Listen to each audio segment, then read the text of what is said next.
Em nome do Pai que me criou, do Filho que me resgatou e do Espírito Santo que me santificou, divina vontade reina na minha vontade.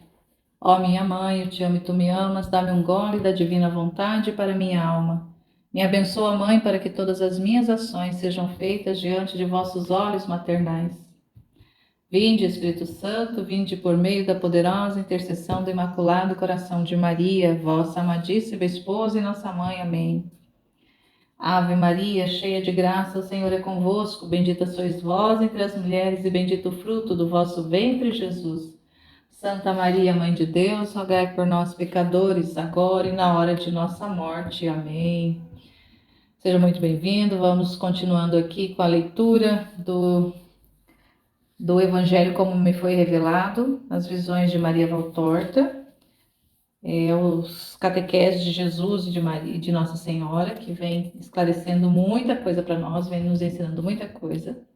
Hoje ainda estamos no começo ainda do volume 1, e agora o capítulo 12, sob o título José escolhido como esposo da Virgem. Então vamos ver aqui o que Maria Valtorta viu lá e ela quer nos transcrever aqui para que a gente possa entender, conhecer um pouco mais.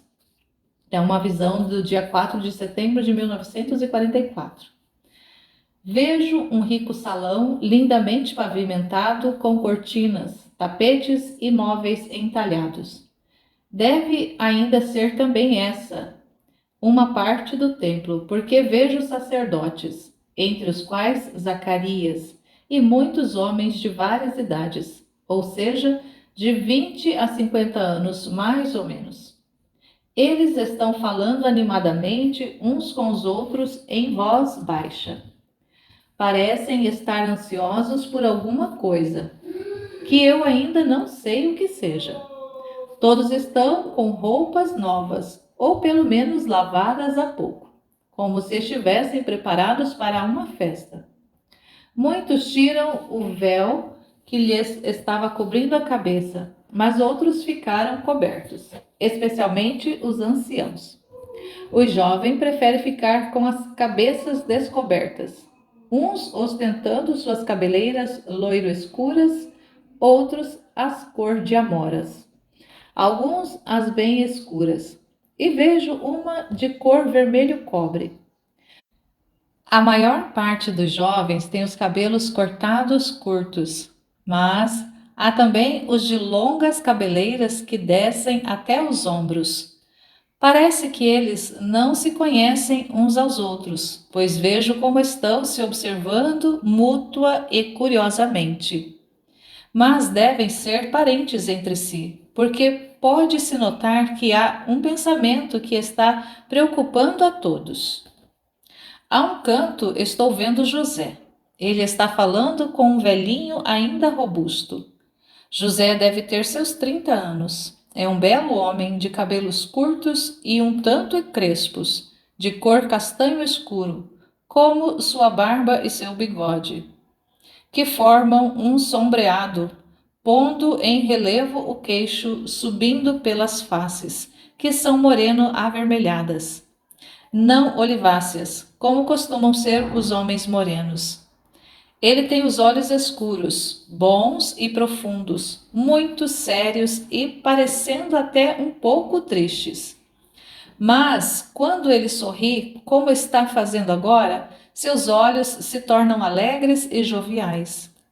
José está todo vestido de um marrom claro, muito simples, mas muito bem arrumado.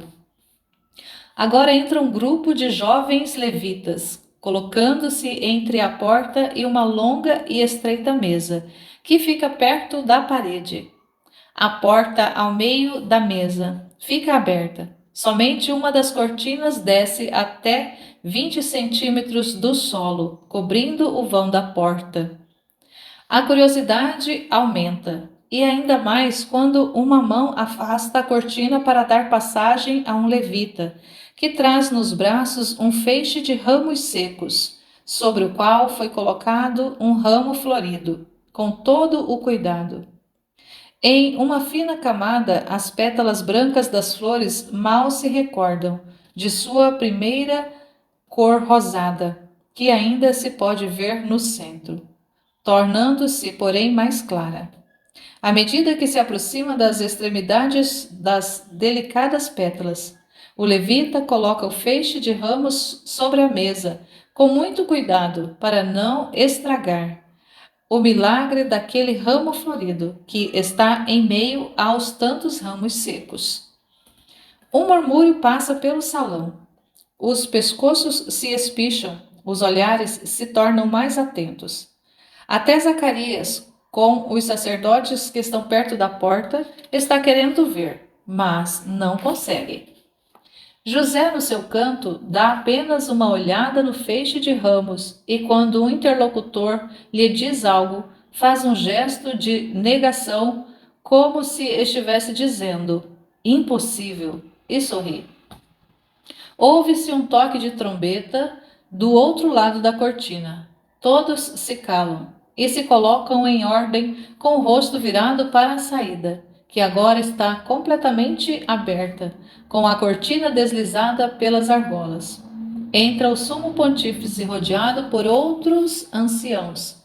Todos se inclinam profundamente. O pontífice vai até a sua mesa, falando assim: Homens da estirpe de Davi, que aqui vos reunistes, em obediência a uma ordem minha, escutai. O Senhor falou, louvores sejam dados a ele. De sua glória desceu um raio, e um sol de primavera deu vida a um ramo seco, que floresceu milagrosamente, enquanto nenhum outro ramo da terra está hoje florido. No último dia das essênias, quando ainda não se derreteu a neve que saiu sobre a montanha de Judá, sendo a única candura que existe entre Sião e Betânia. Deus falou dizendo-se pai e tutor da Virgem de Davi, que não tem nenhum outro senão ele para sua tutela. Santa menina, glória do templo e da estirpe, mereceu a palavra de Deus para ficar conhecendo o nome do esposo que agradou ao Eterno. Ele deve ser muito justo para ser o eleito do Senhor, como guarda da Virgem a ele tão querida. Por isso a nossa dor de perdê-la se atenua e cessa toda a nossa preocupação quanto ao seu destino de esposa. E ao que foi indicado por Deus, confiamos com toda segurança a Virgem, sobre a qual está a bênção de Deus e nossa. O nome do esposo é José de Jacó, de Belém, da tribo de Davi, carpinteiro em Nazaré da Galileia. José, vem para a frente. O sumo pontífice te ordena.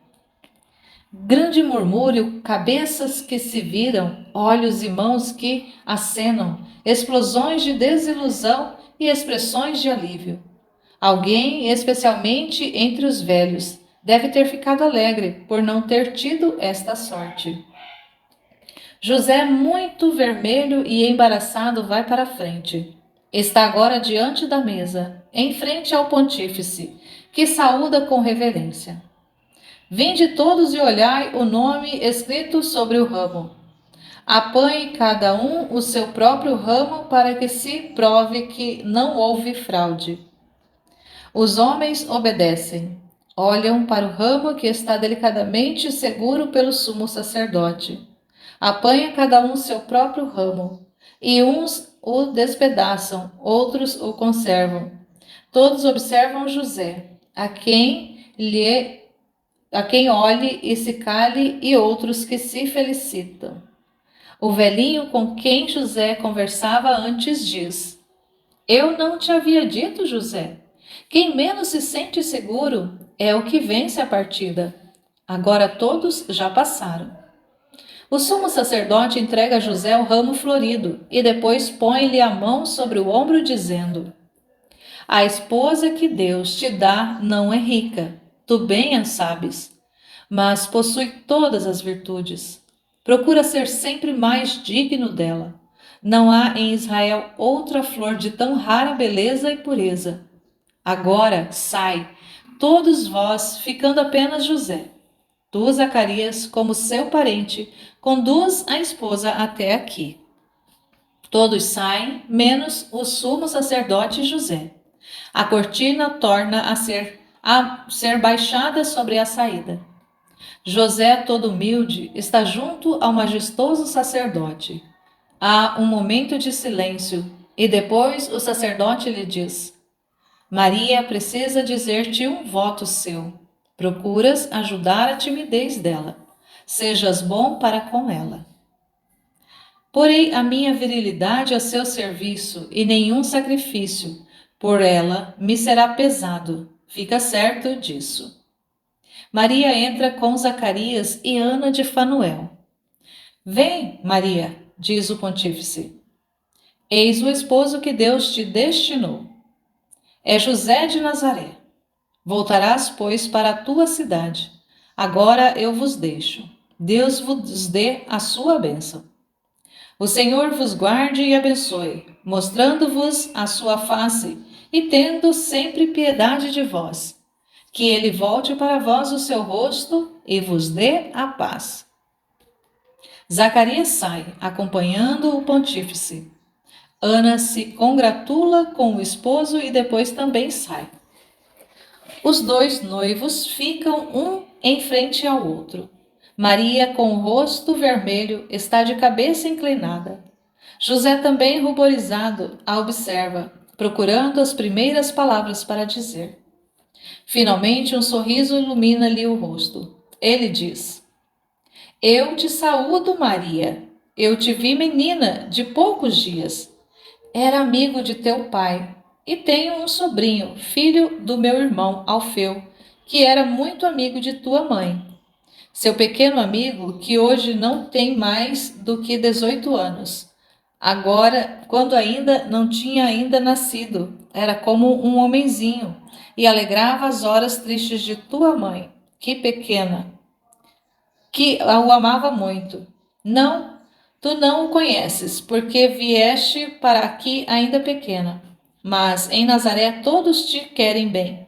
Pensam na pequena Maria e falam nela. Na pequena Maria do Joaquim, cujo nascimento foi o milagre do Senhor, que fez com que uma estéril florescesse. Eu me lembro daquela tarde em que nasceste.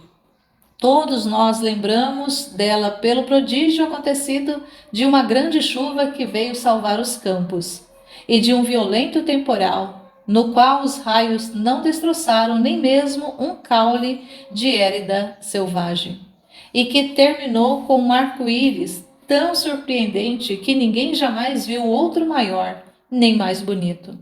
E depois, quem não se lembra da alegria de Joaquim? Ele te levava por toda parte, mostrando-te aos vizinhos, como se fosse uma flor vinda do céu.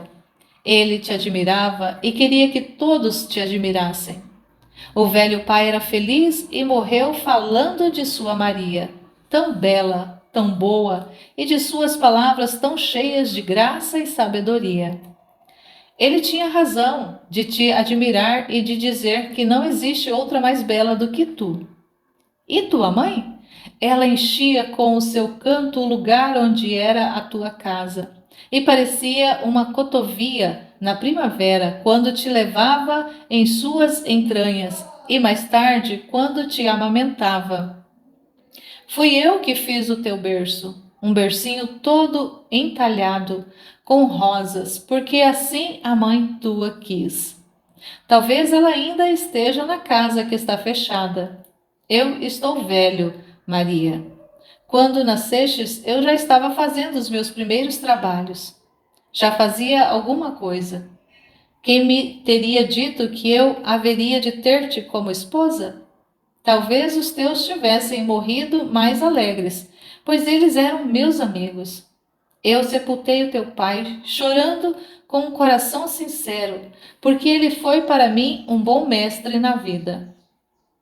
Maria vai erguendo devagarinho seu rosto, reanimando-se sempre mais, ouvindo que José lhe fala assim. E quando ele se refere ao berço, ela sorri livremente, levemente, E quando José lhe fala do pai, ela lhe estende a mão e diz: Obrigada, José. Um agradecimento tímido e suave.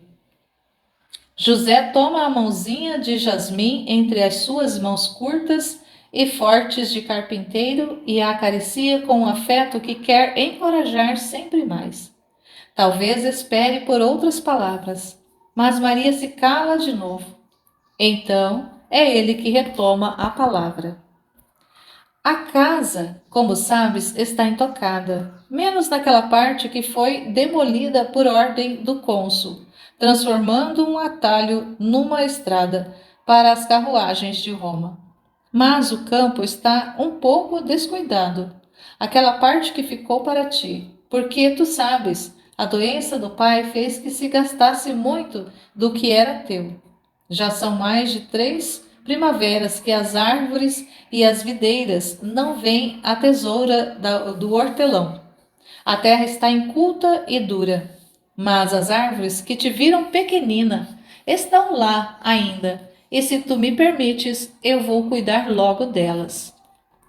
Obrigada, José, mas tu já estás trabalhando. Trabalharei no teu pomar nas primeiras e nas últimas horas do dia. Agora os dias estão alongando-se cada vez mais. Na primavera quero que tudo esteja em ordem para a tua alegria.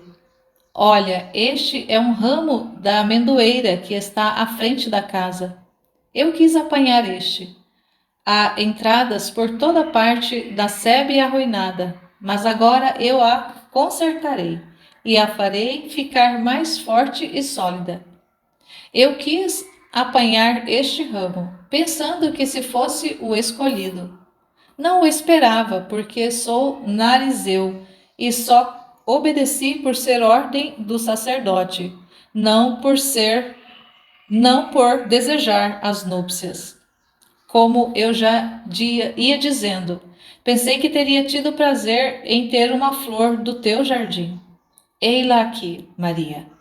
Com ela te dou o meu coração, que, como esta flor, floresceu até agora para o Senhor, florescendo agora para ti, minha esposa. Maria pega o ramo, está comovida e olha para José com um rosto sempre mais tranquilo e radiante. Sente segura com ele. Por isso, quando ele lhe disse: Eu sou nazireu, o rosto de Maria se iluminou e ela se encheu de coragem. Eu também sou toda de Deus, José. Não sei se o sumo sacerdote te disse. Ele só me disse que és boa e pura, que me irás falar de um voto e que eu seja bom para contigo. Fala, Maria. O teu José quer te fazer feliz em todos os teus desejos. Eu não te amo com a carne, eu te amo com o meu espírito, ó santa menina a mim dada por Deus. Vê em mim, Maria, um pai e um irmão, mais do que um esposo. Como em um pai, confia, e como a um irmão, tranquiliza-te. Depois a minha infância, eu me consagrei ao Senhor. Eu sei que em Israel não se faz isso, mas eu ouvia uma voz que me pedia a minha virgindade como um sacrifício de amor pela vinda do Messias. Faz tanto tempo que Israel o está esperando. Por este motivo, não é demais renunciar à alegria de ser mãe. José olha para ela fixamente, como se quisesse ler o seu coração, e depois lhe pega as 2 mãozinhas, que ainda estão com o ramo florido entre os dedos, e diz: Eu também unirei o meu sacrifício ao teu, e amaremos tanto ao Eterno com a nossa castidade, que ele haverá de dar-nos o Salvador mais depressa à terra, permitindo-nos ver a sua luz brilhar no mundo. Vem, Maria, vamos andar na frente de sua casa, e juremos que nos haveremos de amar como anjos se amam uns aos outros. Depois eu irei a Nazaré, preparar tudo para ti na tua casa, se achardes bom ires para lá, ou então em outro lugar que preferires. Na minha casa havia uma gruta, lá no fundo. Ainda existe? Ainda existe, mas não é mais tua. Mas eu farei uma para ti, onde sentirás um ar fresco, que te porás à vontade nas horas quentes do dia. Eu a farei o mais possível igual a outra. Diz-me uma coisa: quem gostaria de ter contigo? Quem gostaria de ter contigo? Ninguém. Eu não tenho medo. A mãe do Alfeu, que sempre costuma vir estar comigo, me fará um pouco de companhia de dia. De noite prefiro ficar sozinha. Nada me pode acontecer de mal. Além disso, eu agora estarei lá. Quando devo vir te buscar? Quando quiseres, José. Então virei logo que a casa esteja em ordem. Não vou tocar em nada. Quero que encontres tudo como tua mãe a deixou. Mas quero que ela esteja cheia de sol e bem limpa, para receber-te sem tristeza. Vem, Maria. Vamos dizer ao Altíssimo que o bendizemos. Não vejo mais nada, mas fica em meu coração o sentido da segurança que Maria está experimentando. Que belíssima cena narrada por Valtorta. Aqui vou ler uma nota de rodapé que tem a respeito do Nazireu. Nazireu ou Nazarita ou Nariz era a consagração ao Senhor com o voto de nazireado ou nazireato ou nazirato, que vem ilustrada tem uma passagem de Números. O voto de nazirado, de nazir, afastado, diferente dos outros, era um voto temporário ou perpétuo da abstinência em honra a Deus. Exigia 3 coisas: a abstenção de qualquer bebida alcoólica, não cortar o cabelo, evitar o contato com os mortos. Além de José, esposo de Maria Santíssima, encontraremos outros nazireus, como também vai ter outras passagens aqui do livro de Valtorta, outros trechos onde vai falar de nazireus. Aqui vai estar falando que um deles era São Tomé. Será também recordado, também numa outra passagem que a gente vai ver mais para frente, a respeito dos nazireus. E Sansão era um nazireu na época dele. Então, assim, em resumo, o nazireu era uma pessoa que se consagrava a Deus, fazia votos de castidade e de outras coisas mais de pureza para com Deus, voto com Deus. Então, Deus não poderia ter providenciado uma pessoa melhor do que José para ser o esposo de Maria. Então, ela havia feito o voto também de ser casta, de ser pura, abrindo mão, porque para as mulheres judias era um privilégio ser mãe. As que não eram, que eram estéreis, eram consideradas como se fossem, tivessem, né, ali um repúdio de Deus, né, na cultura judaica, a cultura da época deles. E tanto é que, né, Ana queria muito ser mãe, né? Isabel também foi mãe tardia, né? Então Deus tem os propósitos dele, mas a infertilidade, a esterilidade para a mulher naquela cultura era muito triste, ela era desprezada. Se a mulher já era desprezada por ser mulher, quando quando ela não tinha filhos, quando ela era estéril, era pior ainda. Então Maria abria mão de ser mãe por amor a Deus, para pedir, né, com esse voto de pureza, castidade, para que apressasse a vinda do Messias. Mal sabia ela que ela seria a própria, né, que receberia. Mas ela havia feito esse voto desde, né, lembra desde de lá, quando ela se lembra de pessoa, né, bem de criancinha, ela já tinha feito esse voto. Ela, na verdade, já tinha feito esse voto lá na eternidade, né, junto com Deus. Mas ali, né, na sua infância, ela lembra-se, né, ela foi relatando lá no que a gente leu nos capítulos passados, quando ela confidencia isso para o sacerdote, ela foi relembrando o momento em que ela havia se consagrado. Então, aqui ela encontra, né, Deus providencia para ela um esposo que também é um consagrado, que também é um virgem, que também é um casto. Então, por isso que São José é conhecido, é reverenciado, é venerado como o santo da castidade, como o santo da pureza. Ele é o casto, né?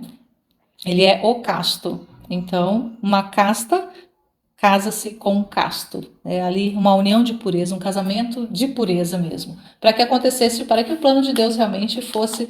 Deus é perfeito em tudo que ele faz. Ele não faz nada para ver o resultado depois. Tudo que Deus faz, ele já sabe de todos os resultados.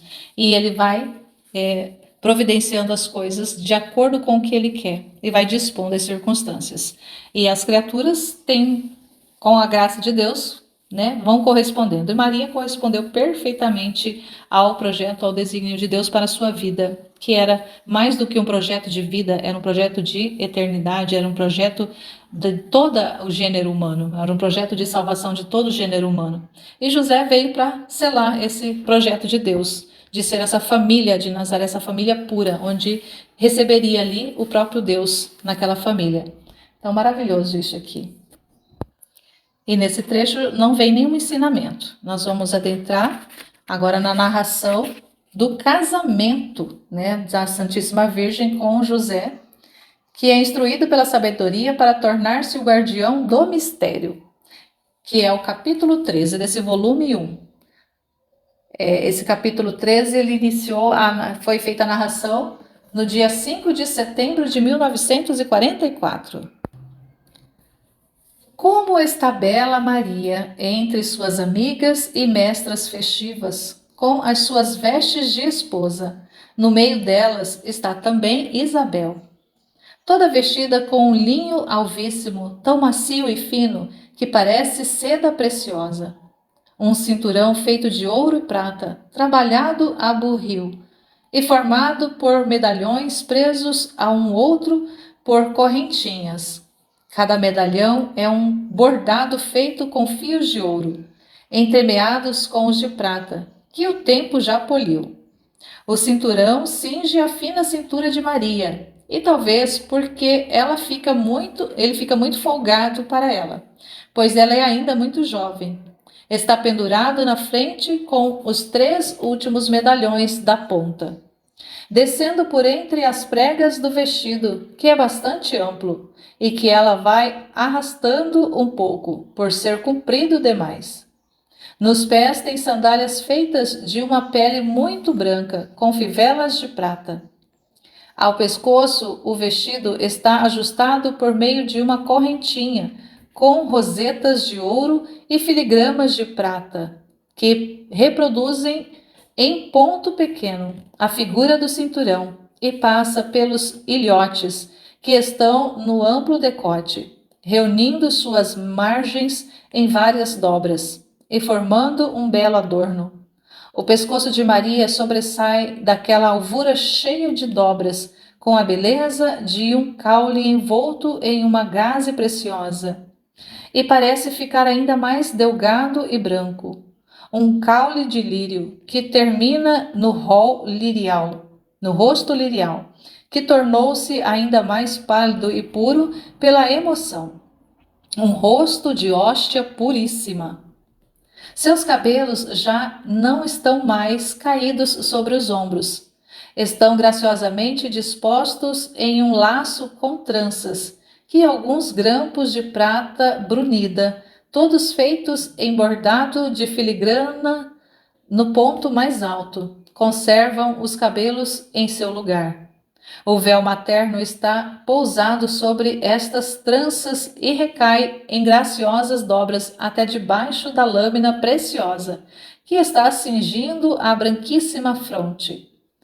Ele não desce até a cintura, porque Maria não é alta como era sua mãe, e nela o véu passa abaixo dos quadris, enquanto que em Ana chegava só até a cintura. Maria não tem nada nas mãos. Tem bracelete nos pulsos, mas seus pulsos são tão finos que os pesados braceletes maternos caem até o dorso das mãos, e se Maria sacudisse, eles cairiam no chão. As companheiras a estão contemplando de todos os lados e a admiram. Fazem um alegre chiliar de passarinhos com os seus pedidos e palavras de admiração. São de tua mãe? Antigos, não é? Que bonita, Sara, esta cintura. E este véu, Susana, olha-os fino. E olha este lírios tecido nele. Deixa-me ver as pulseiras, Maria. Eram da tua mãe? Ela as usou, mas eram da mãe de Joaquim, meu pai. Ó, vê só, trazem o selo de Salomão, entremeado com finos raminhos de palmeira e de oliveira, e entre eles há lírios e rosas. Ó, quem terá feito um trabalho tão minucioso e perfeito? São da casa de Davi, explica Maria. São usados há séculos pelas mulheres da estirpe que se tornam esposas e ficam de herança para a herdeira.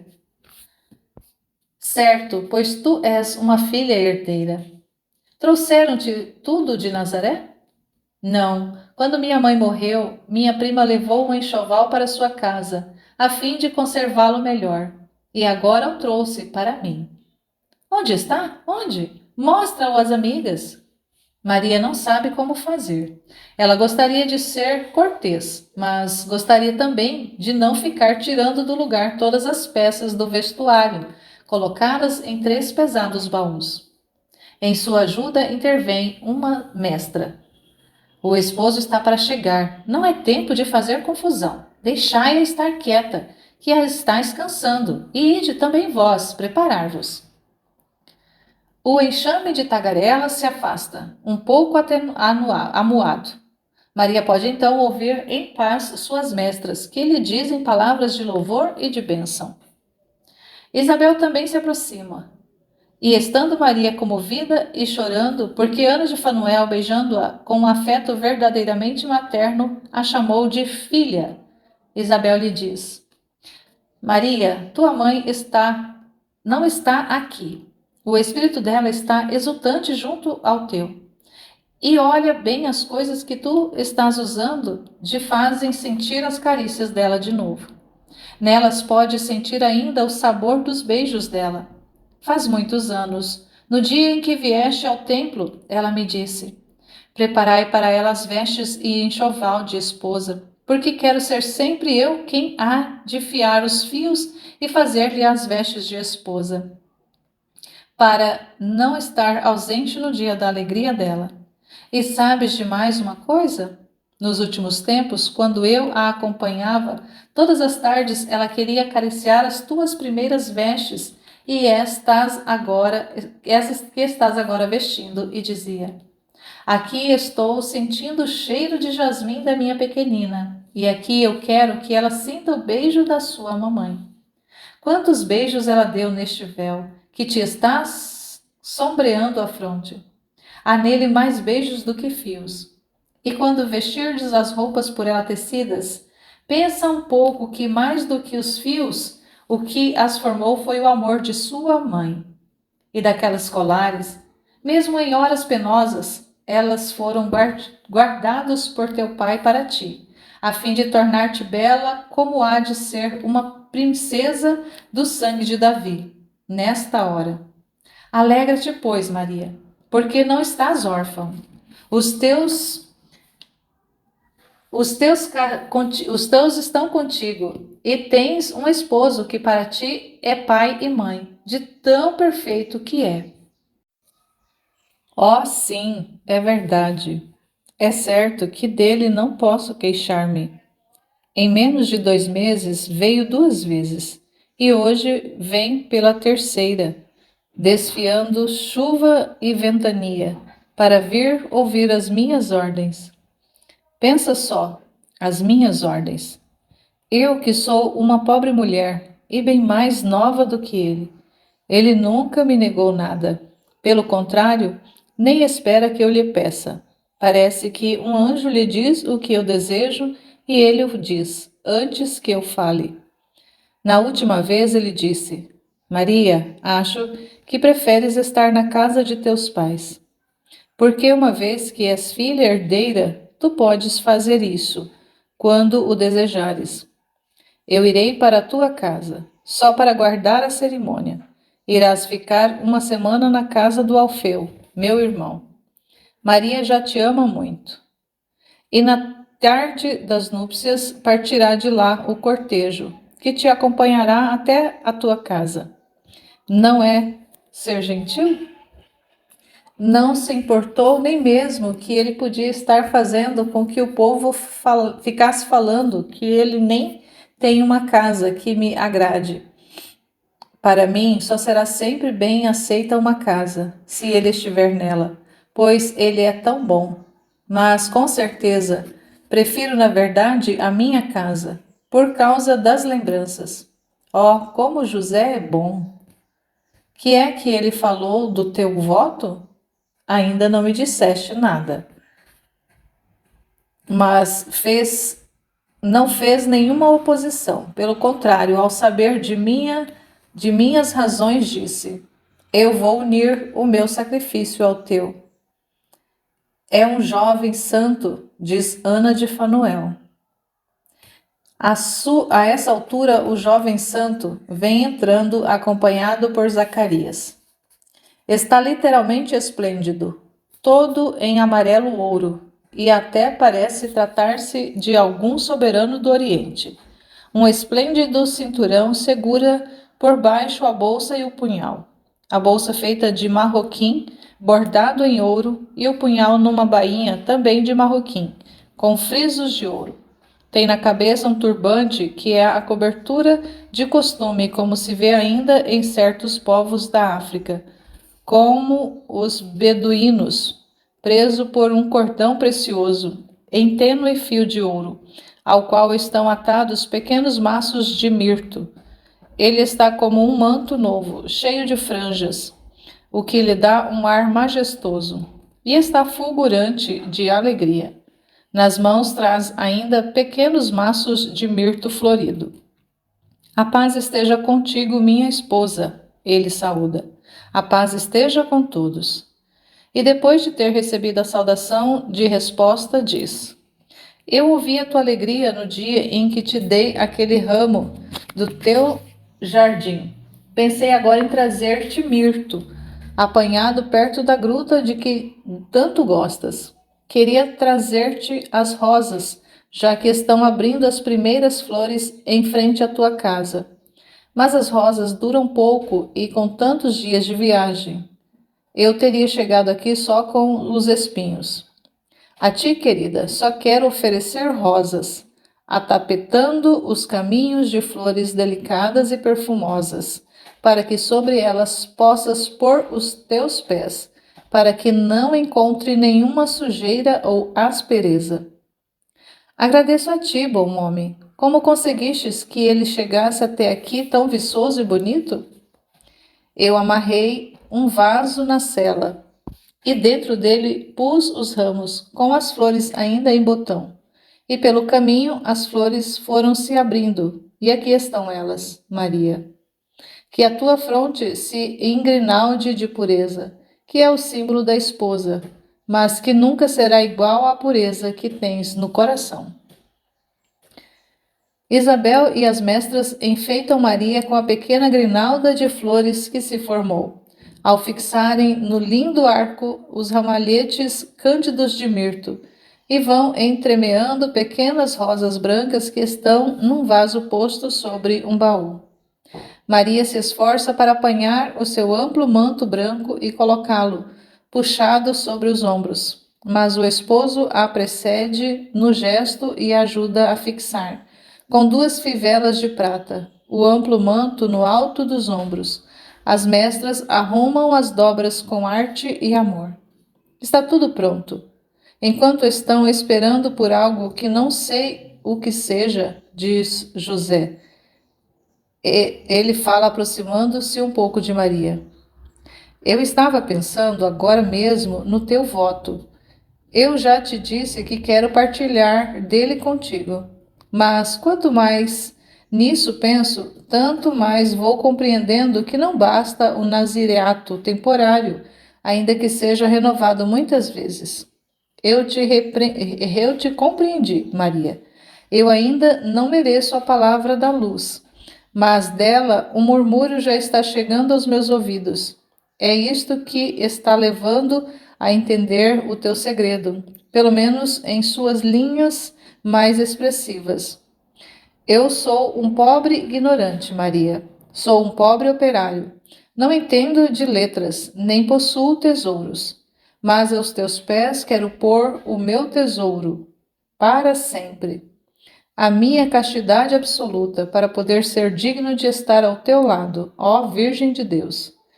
Irmã esposa minha, jardim fechado, fonte selada, como diz o nosso avô, que talvez tenha até escrito o cântico, tendo-te à frente de teus olhos.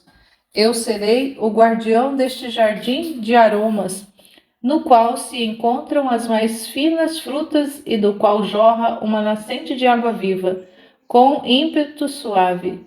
A tua doçura, ó minha esposa, que com sua candura me conquistastes o espírito, ó toda bela. Bela mais do que uma aurora, sol que resplandece, porque teu coração resplandece.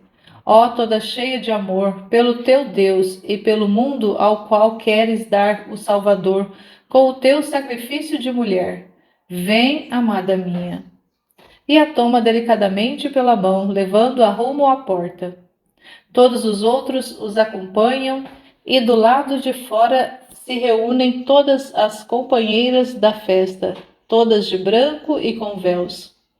Vão pelos pátios e pórticos, por entre a multidão que os observa, até chegarem a um ponto, que não é ainda o templo, mas parece quase um salão usado para o culto, pois aí se vêem lâmpadas e rolos de pergaminho, como nas sinagogas.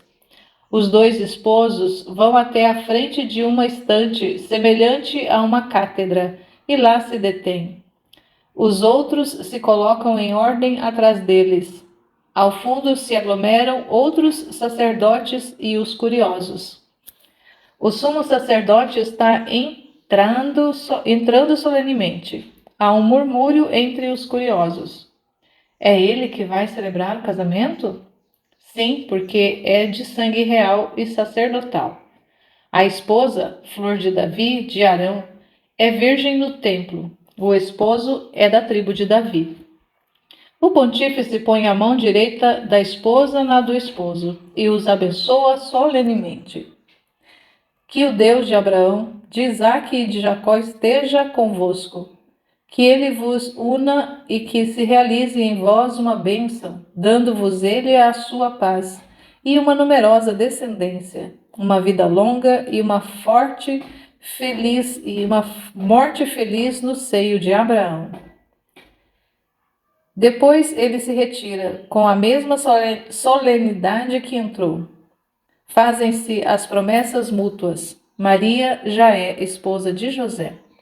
Todos saem e, sempre em perfeita ordem, vão até a sala onde é lavrado o contrato de núpcias, no qual se diz que Maria, filha herdeira de Joaquim, de Davi e de Ana, de Arão, entrega como dote ao seu esposo a sua casa com os seus bens, os enxovais e todos os outros bens que ela herdou de seu pai. Tudo terminou.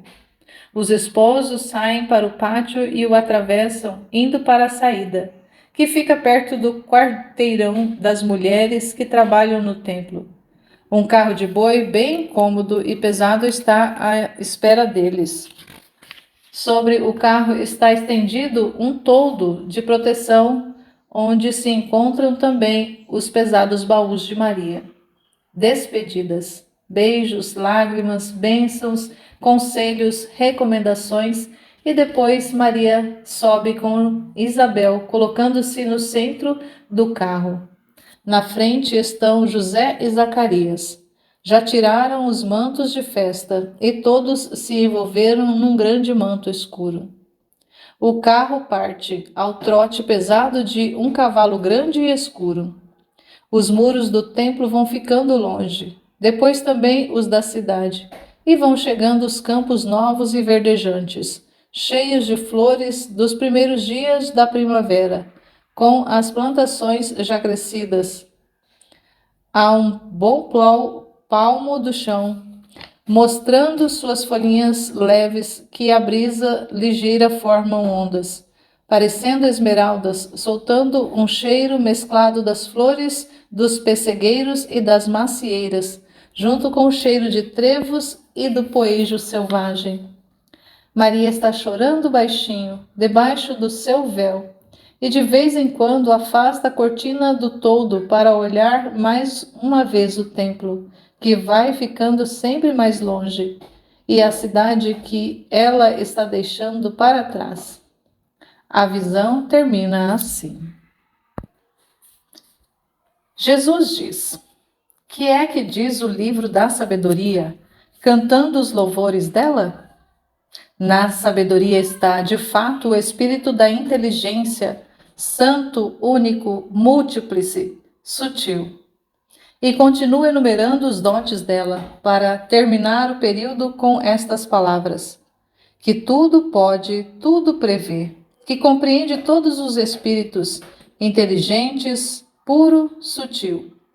A sabedoria penetra com sua pureza, é um vapor da virtude de Deus. Por isso nada há de impuro. Imagem da bondade de Deus, mesmo sendo única, tudo pode, imutável, renova todas as coisas, comunica-se às almas santas e forma os amigos de Deus e os profetas. Tu vistes como José, não por uma cultura humana, mas por uma instrução sobrenatural, sabe ler no livro selado da Virgem Imaculada, e como ele se aproxima das verdades proféticas com a sua visão de um mistério nobre sobre-humano, no qual os outros viam apenas uma virtude. Impregnado dessa sabedoria, que é vapor da virtude de Deus, e uma certa emanação do Onipotente, ele se dirige com espírito seguro no mar desse mistério de graça que é Maria. Aprofunda-se com ela em conversações espirituais, nas quais, mais do que com os lábios, são os seus dois espíritos que falam um ao outro, no sagrado silêncio das almas, onde só Deus ouve as vozes, e só as percebem aqueles que são agradáveis a Deus, porque são seus servos fiéis, e dele estão plenos. A sabedoria do justo, que aumenta pela união e proximidade daquela que é a toda graça, prepara-o para penetrar nos segredos mais altos de Deus e para poder cuidar e defendê-los das insídias do homem e do demônio. Por enquanto, a sabedoria lhe dá um novo vigor. Do justo faz um santo, do santo faz um guardião da esposa e do filho de Deus. Sem faltar com a reverência para com o selo de Deus, ele, o casto, que agora leva a sua castidade até um heroísmo angelical, pode ler a palavra de fogo escrita sobre o diamante virginal, pelo dedo de Deus. Nele lê aquilo que a sua prudência não diz, mas que é muito maior do que o que Moisés leu nas tábuas de pedra. E para que nenhum olho profano, nem de leve, se atreva a tocar no mistério, ele se põe como selo sobre o selo, com o arcanjo de fogo sobre a entrada do paraíso, dentro do qual o Eterno acha as suas delícias, passeando a brisa da tarde, e falando com aquela que é o seu amor, bosque de lírio em flor, aura impregnada de aromas, aragem fresca da manhã, estrela de rara beleza, delícia de Deus.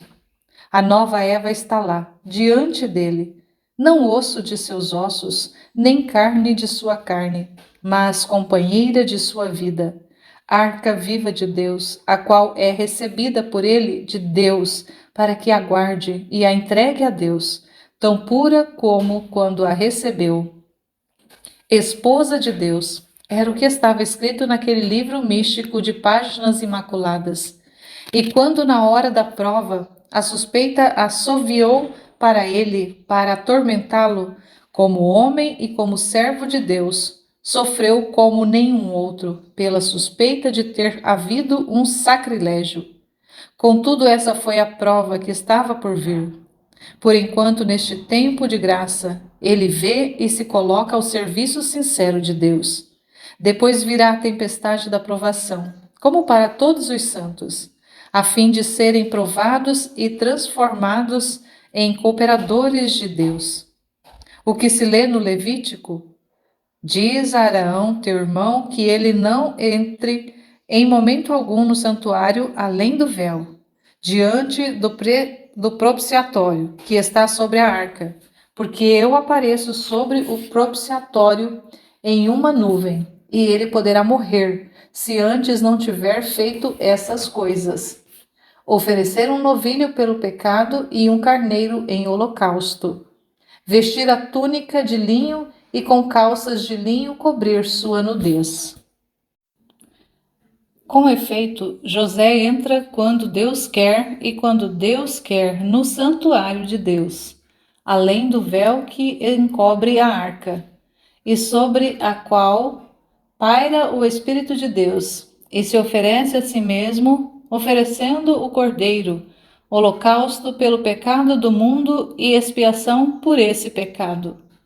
E assim faz, estando vestido de linho e com os seus membros viris mortificados, para abolir a sensualidade, que uma vez, no princípio dos tempos, triunfou, lesando o direito de Deus sobre o homem, mas que agora vai ser calcada no filho, na mãe e no pai adotivo, para reconduzir os homens à graça e reintegrar a Deus o seu direito sobre o homem. E faz isso com a sua perpétua castidade. José não estava no Gólgota? Pensais então que ele não estava entre os corredentores? Em verdade vos digo que ele foi o primeiro dos corredentores, e por isso ele é grande aos olhos de Deus. Grande pelo sacrifício, pela paciência, pela constância e pela fé. Qual fé maior do que a de quem acreditou, sem ter visto os milagres do Messias?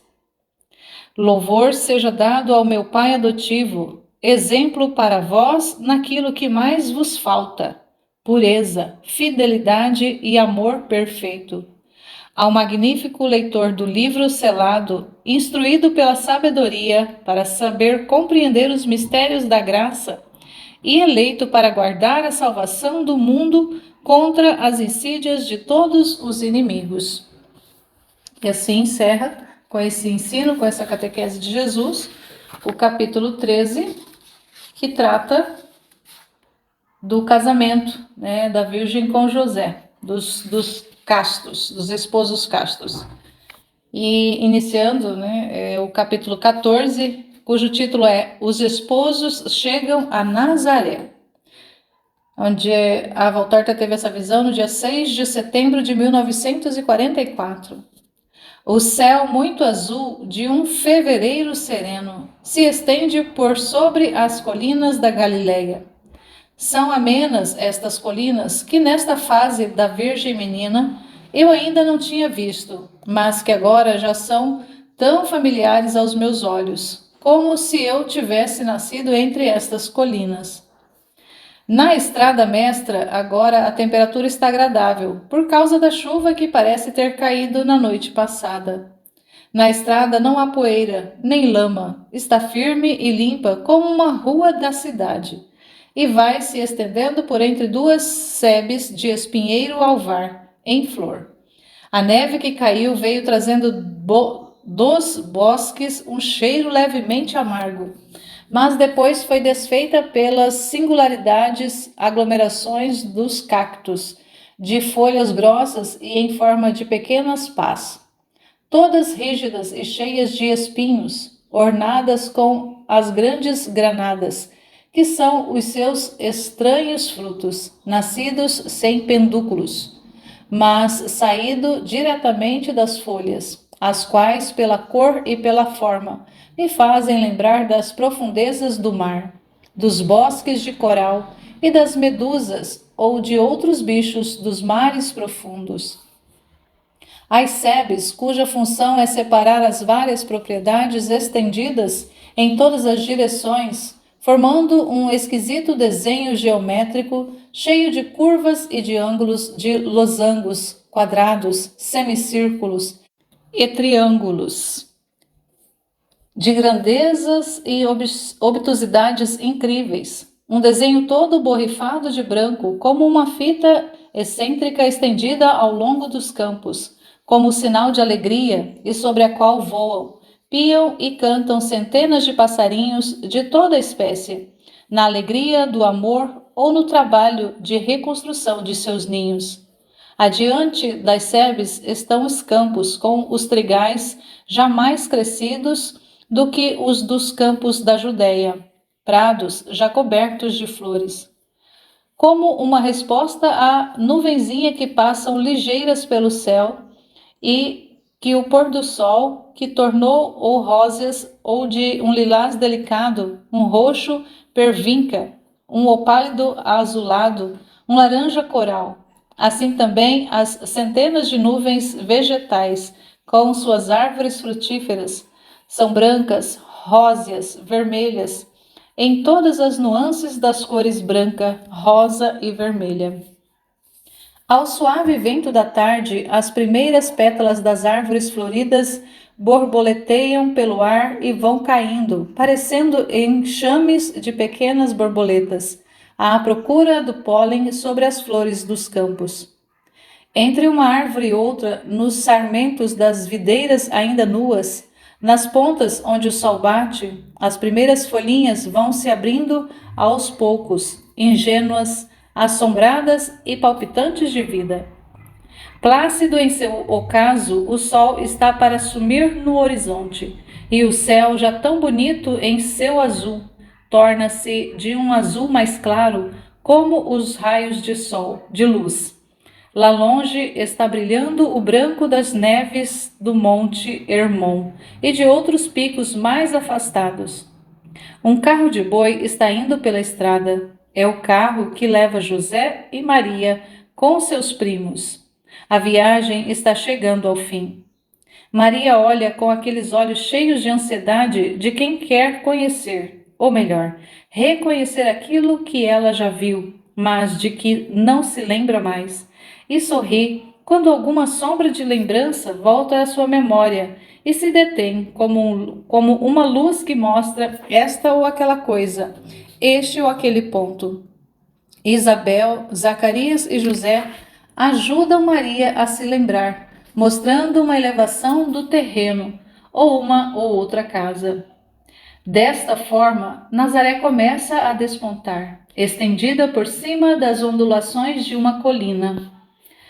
Olhada pelo lado esquerdo do sol poente, Nazaré nos mostra a cor branca rosada de suas casinhas largas e baixas, com seus terraços sobrepostos. Algumas delas atingidas em cheio pelo sol, parecem estar para pegar fogo, pois a fachada fica tão vermelha com o sol que incendeia até a água dos regos e dos poços rasos, quase sem peitoril, por onde os cântaros com água para a casa e os odres para a horta sobem chiando. Meninos e mulheres aparecem à beira da estrada para olhar o carro. Saúdam José, que é muito conhecido, mas depois ficam perplexos e atemorizados ao verem os outros três. Quando chegam a entrar na pequena cidade, propriamente dita, não encontram mais nenhuma perplexidade nem temor. Muitas pessoas de todas as idades estão na estrada da cidade, sob um arco rústico com flores e folhagens.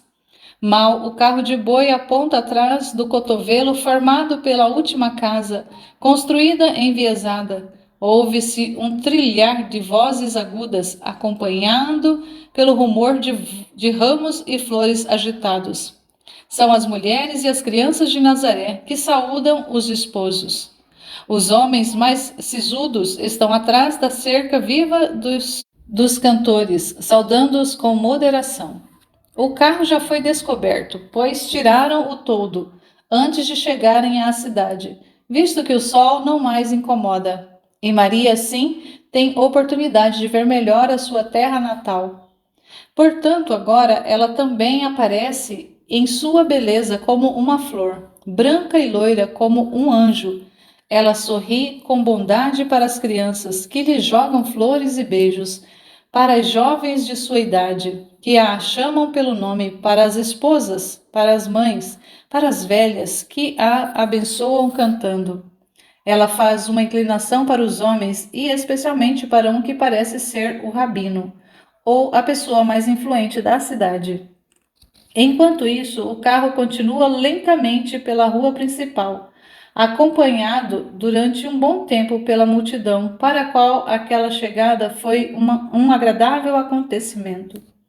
Aqui está a tua casa, Maria, diz José, mostrando com o chicote que está em sua mão. Uma casinha que fica precisamente ao pé de uma das ondulações da colina, tendo aos fundos um belo e vasto jardim todo florido, e que termina em um pequeno olival. Do outro lado está a costumeira sebe com o espinheiro alvar e as cactáceas, marcando o limite da propriedade.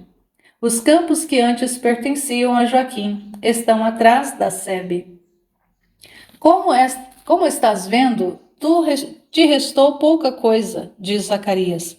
A doença de teu pai foi longa e se gastou muito com ela. Também se gastou bastante com as despesas para preparar os prejuízos dados por Roma. Estás vendo? A estrada feita pelos romanos levou os 3 principais cômodos da casa, deixando-a muito diminuída, para torná-la mais ampla, sem que fossem necessárias despesas excessivas. Foi aproveitada uma parte do monte onde há uma gruta. Era lá que Joaquim guardava as suas provisões, e Ana aos seus teares. Tu farás aí o que achares melhor. Oh, que seja pouca coisa, não tem importância. Sempre para mim bastará. Eu vou trabalhar. Não, Maria, é José que está falando. Eu é que trabalharei. Tu não farás mais do que tecer e costurar as coisas da casa. Eu estou jovem e forte, e sou teu esposo. Não me faças ficar envergonhado com o teu trabalho. Farei como queres. Sim, neste ponto eu quero. Em qualquer outra coisa, o teu desejo é lei, exceto isto. Chegaram o carro e o carro para. 2 mulheres e 2 homens, respectivamente, com os seus 45 anos, estão à porta, rodeados por muitas crianças e adolescentes.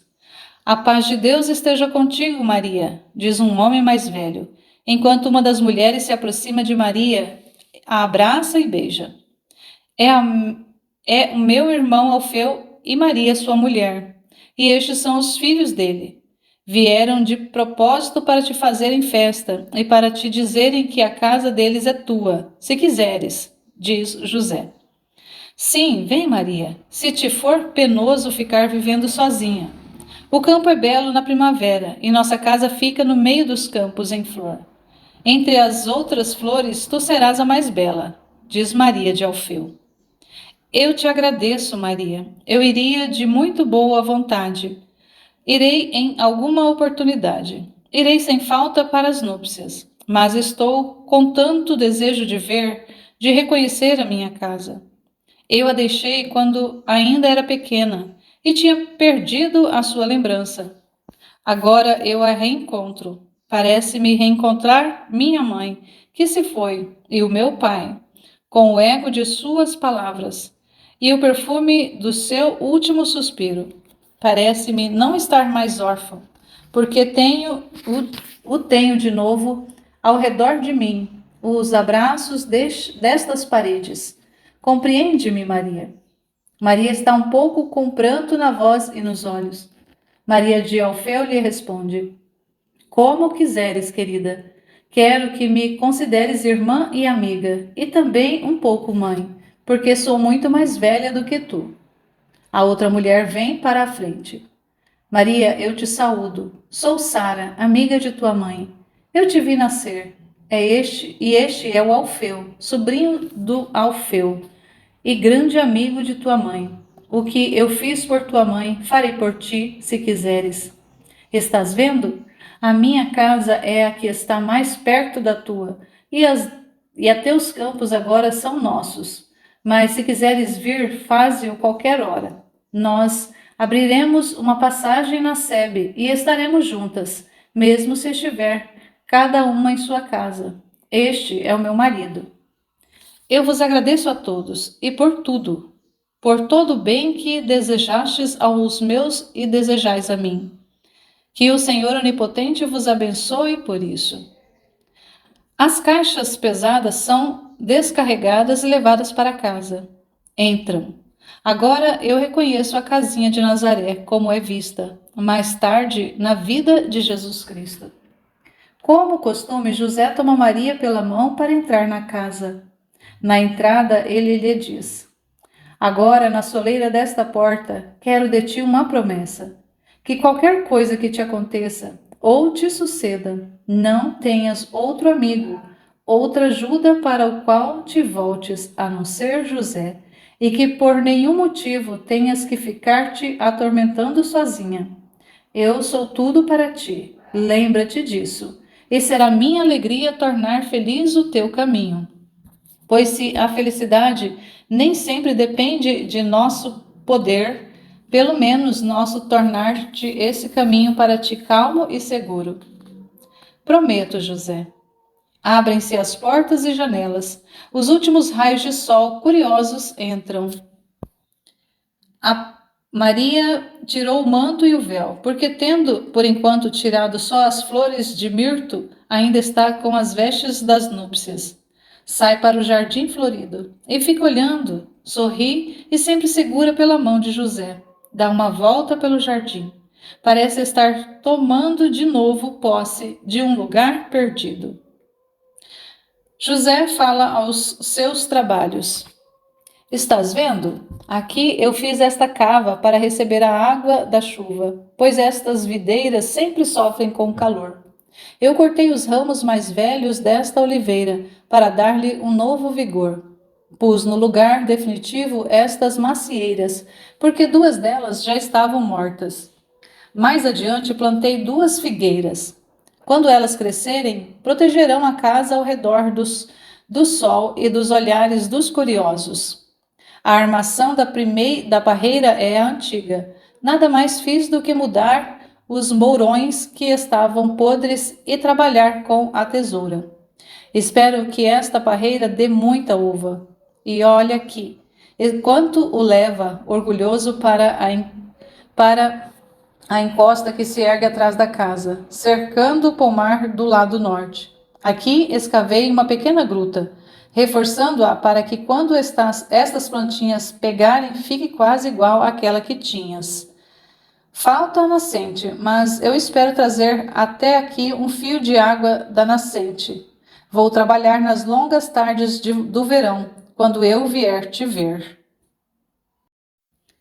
Mas como? Diz Alfeu. Não ireis casar-vos neste verão? Não.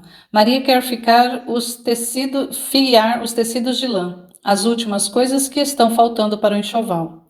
E eu estou contente que seja assim. Maria é tão jovem que esperar um ano ou até mais não é nada. Enquanto isso, ela se vai acostumando com a casa. Ora, ora, tu sempre fostes um pouco diferente dos outros e ainda continuas o mesmo.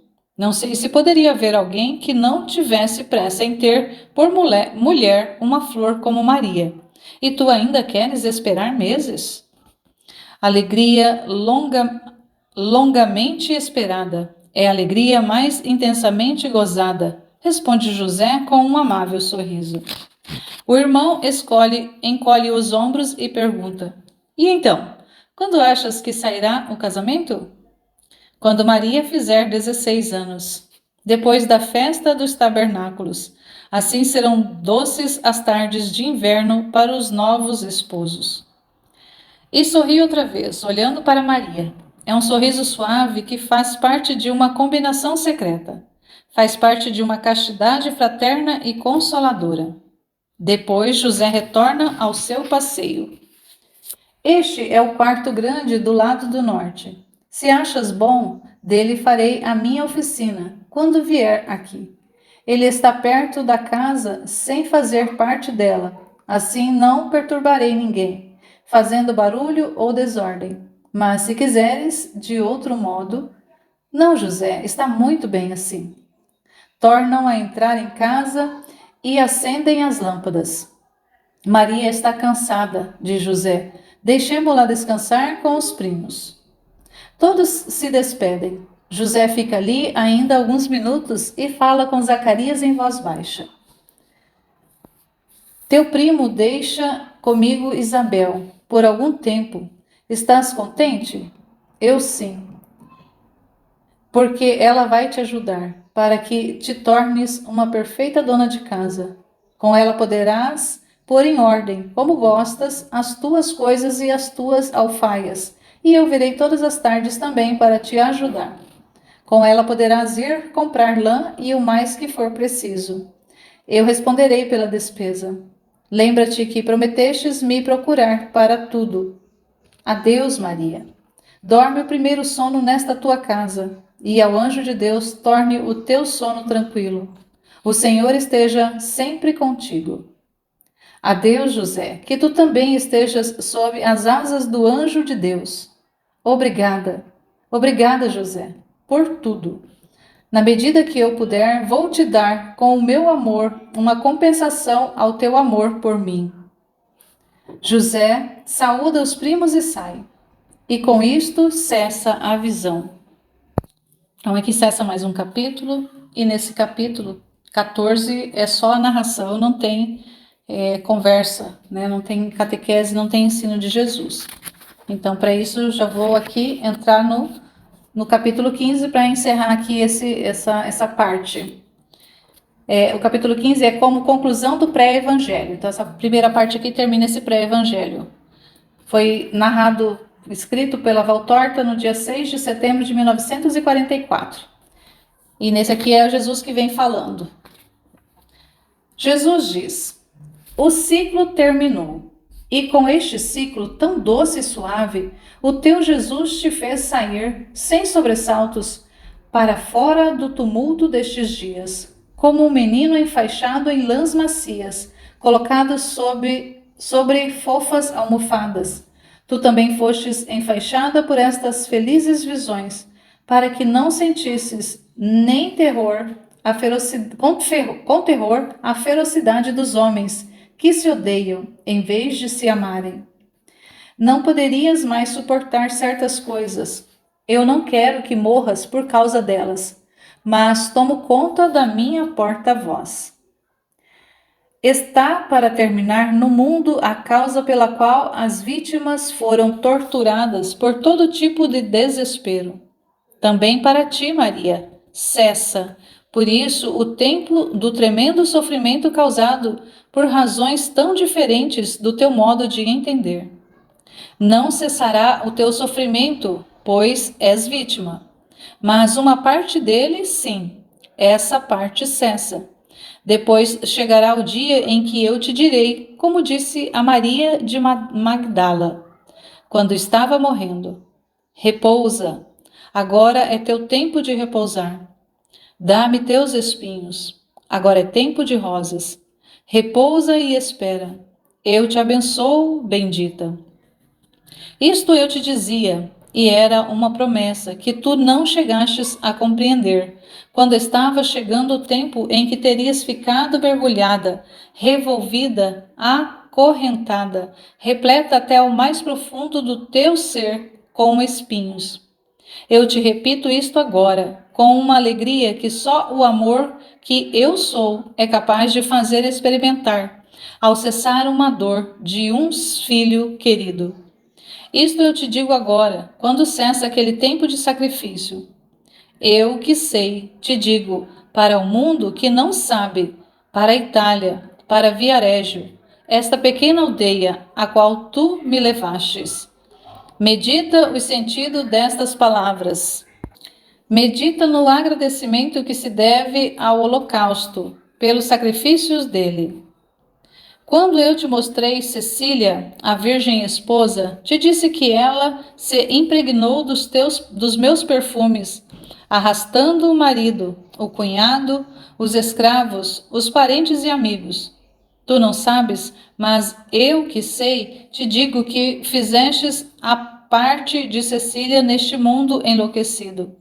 Tu te saciastes de mim, da minha palavra. Levaste os meus ideais entre as pessoas, das quais as que são melhores compreenderam estes ideais, surgindo muita gente atrás de ti, oferta como vítima. A partir daí, portanto, não aconteceu uma ruína completa de tua pátria ou dos lugares que a ti são tão caros, porque tantas hostias se consumaram seguindo o teu exemplo e o teu ministério. Obrigada, bendita, mas continua ainda. Tenho muita necessidade de te salvar, de salvar a terra, de comprar de novo a terra, e as moedas sois vós, como vítimas. A sabedoria que instruiu os santos e te instruiu com um magistério direto, te eleve sempre mais a compreender a ciência da vida e colocá-la em prática. Levanta tua pequena tenda junto à casa do Senhor. Finca as tuas estacas da tua própria morada, na morada da sabedoria, sem saíres nunca mais dela. Repousarás debaixo da proteção do Senhor, que te ama, como um passarinho por entre os ramos em flor. E ele será teu abrigo contra todas as intempéries espirituais, e estarás na luz da glória de Deus, do qual descerão para ti palavras de paz e de verdade. Vai em paz, eu te abençoo, bendita. Então aqui Jesus vem falando em relação da conclusão desse pré-evangelho. E não se refere praticamente a nada do que foi narrado ali na visão, mas ele vem aqui, né, agradecendo a Valtorta por ela ser alma vítima, e fala um pouco dessa realidade das almas vítimas. E terminando essa parte de Jesus, vem Nossa Senhora aqui falar para a Valtorta. Logo depois, Maria diz, né, aqui é Maria Santíssima dizendo para Maria Valtorta: a Maria, o presente da mãe, para a sua festa, uma porção de presentes. E se algum espinho estiver entremeado com eles, não te lamentes ao Senhor, que te amou como poucos. Eu te havia dito desde o princípio: escreve sobre mim, toda pena tua será consolada. Estás vendo que era verdade. Este dom estava reservado a ti neste tempo de agitação, porque não cuidamos apenas do espírito, mas também da matéria, que não é rainha, mas uma serva sutil ao espírito, uma serva útil ao espírito, a fim de que ele possa cumprir a sua missão. Sê grata ao Altíssimo, que para ti é verdadeiramente Pai, até mesmo no sentido afetivo e humano, afagando-te com êxtases suaves para ocultar o que poderia assustar-te. Procura querer-me bem sempre. Eu te mostrei os segredos dos meus primeiros anos. Agora sabes tudo de mim como mãe. Procura querer-me bem como filha e como irmã, na qualidade de vítima. Ama a Deus Pai, a Deus Filho, a Deus Espírito Santo com perfeição de amor. A bênção do Pai, do Filho e do Espírito Santo, que passa pelas minhas mãos, perfuma-se com o meu amor materno, desça e repousa em ti. Que sejais sobrenaturalmente feliz. Então aqui Nossa Senhora vem agradecendo também, ela também vem agradecendo a Maria Valtorta, e se encerra essa primeira parte do Evangelho como me foi revelado, e a partir daqui vai vir a Anunciação. Então essa primeira parte onde narra ali Maria, onde aparece Maria, né, desde o seu nascimento, que a gente viu lá desde o primeiro capítulo, desde a gravidez de Ana, né, o nascimento, a entrega no templo, a vida dela no templo, depois o casamento com José, a ida, né, de volta a Nazaré, a chegada a Nazaré, e aqui conclui esse pré-evangelho, e depois no próximo vídeo a gente já vai iniciar com a Anunciação, e aí já inicia essa parte onde Jesus entra na fita aqui. Então nesse momento nós louvamos e agradecemos ao Senhor por nos mostrar, por transmitir através dessas visões que deu a Valtorta mais informações, mais clareza a respeito, né, de tudo o que aconteceu na sua vida desde o início, né, desde a vida inicial de sua mãe. Então, louvado, bendito seja o nome de Jesus Cristo e de sua mãe Maria Santíssima, para sempre sejam louvados.